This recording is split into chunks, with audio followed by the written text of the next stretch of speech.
Hello everyone, and welcome to another Top 5 Records video and another one in the series in which I'm taking a closer look at the full body of work of Bob Dylan. Now, it took me quite some time to get to this video, because today I'm going to be talking about the 10th album by Bob Dylan, Self-Portrait. Why did it take me some time? First of all, I had never listened to Self-Portrait before this video, and that has to do with its horrible, horrible reputation. Even with Bob Dylan going as far as to call it a joke. So I was thinking, I gotta step into it.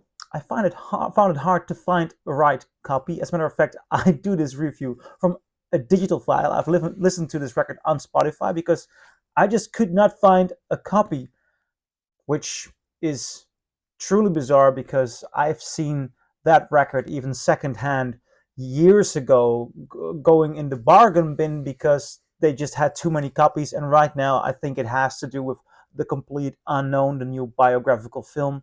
I just couldn't find it here in Amsterdam. So I listened to it digitally, and usually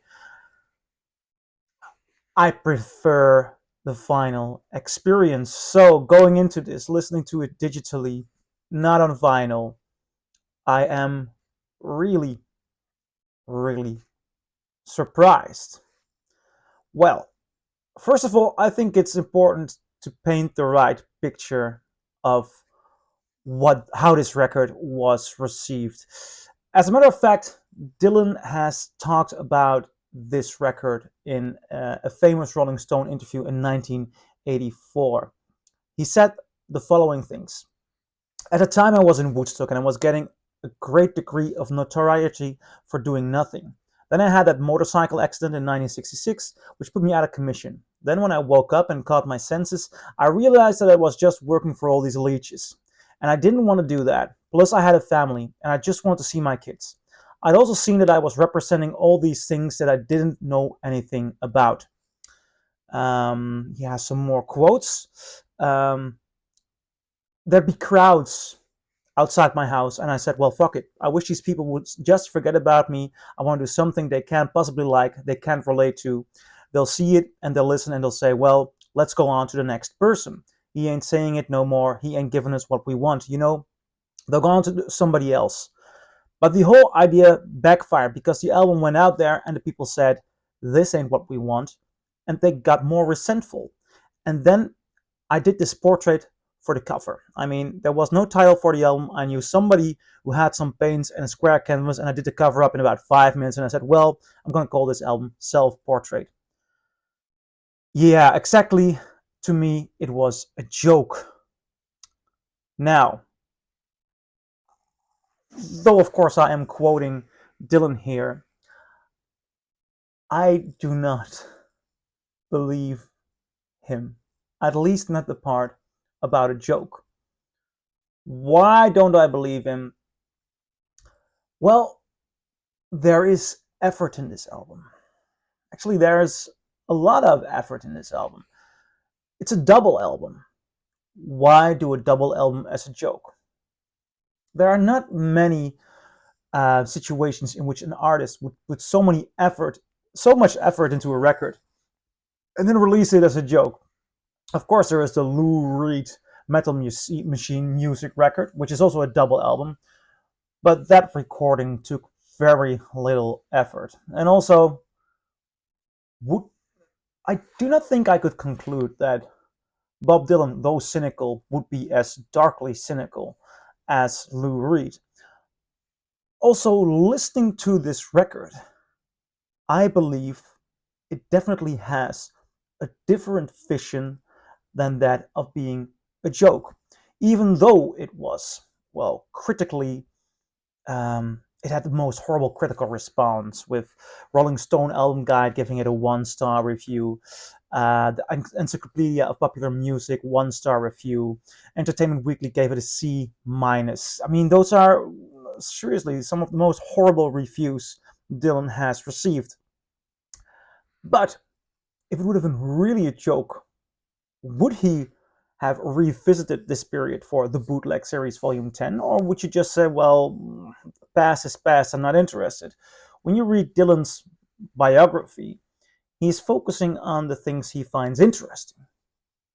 He's not at all, I do not get a sense that he is focused on financial gain or anything like that. He focuses on what he thinks is interesting. Why focus on this record specifically in 2013 then? Also, listening to the album itself, what I believe that I'm hearing is Dylan trying to tell perhaps not the story of himself, but the story of America, or himself in America. This record is deeply rooted in American roots.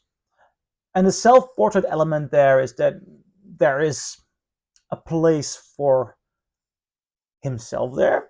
There is a nod to his past. But mostly there are a lot of traditional songs. There are a lot of covers. He is very heavily experimenting with country. The same thing he did on Nashville Skyline. Now that brings me to an anecdote of Johnny Cash from the late 60s. In the late 60s, there was this Nashville scene, and Johnny Cash had a lot of friends around him, with people like Bob Dylan and Mickey Newbury. And there was this nice country group of people. And Johnny Cash was actually hoping that Bob Dylan would come and live in just outside of his house. There was a house free, or perhaps even in his garden, something like that, because Dylan was deeply interested in country. His voice changed. He stopped smoking. You can hear that on this album. He was very serious about understanding American roots and American country. I cannot, for the life of me, consider that a joke. And this record, Self-Portrait, is a part of that. When you listen to the opening track, All the Tired Horses, especially the way the harmonies were produced, I hear somebody who is experimenting, perhaps even with a likewise idea as what we saw last year with Beyonce's Cowboy Carter, trying to reinvent oneself with a certain grandeur, but understanding the roots of America. When when Dylan goes on to the song Alberta #1, which is a traditional, I hear somebody who loves elements of, for example, the Mississippi blues. And that love is definitely heard. I've got More Than You'll Ever Know. Great recording. Early Morning Rain, a cover of Gordon Lightfoot. He does a good job. Is it sometimes perhaps a bit sloppy? Is it a bit messy? Yeah, but it works as this sort of historical collection. The first moment on this album that I didn't really find convincing was In Search of Little Sadie, a traditional and the last song of side 1. It had that sloppy element that I've also been talking about on John Wesley Harding. Good album, but I had some remarks there, and a lot of the Dylan fans who responded to my ambiguous review of John Wesley Harding may call me insane for holding up a candle for this record, Self-Portrait, because it has a bad reputation. I think it is misunderstood, and I think Bob Dylan helped dig its grave post-mortem. Side 2, Let It Be Me. I honestly think it's a gorgeous and gentle song. I hear Bob Dylan giving a very gentle approach to country. He does not adapt to the outlaw country of friends of his in those days, like Johnny Cash. He's a lot more traditional. He's a lot more mainstream, but he is uncompromisingly friendly and uncynical on a song like this. I really, really love it. Then another Little Sadie, just a song Little Sadie. It's a traditional. It was again one of the weaker moments. I'm not calling this record a masterpiece. Far from it. There are shaky moments, but he does give sometimes a unique approach of American history and his own history. The last song on side 2 is a live recording of Like a Rolling Stone at the Isle of Wight. Now, a messy performance, but it does contain a certain very interesting energy that helps to build a certain narrative in this record.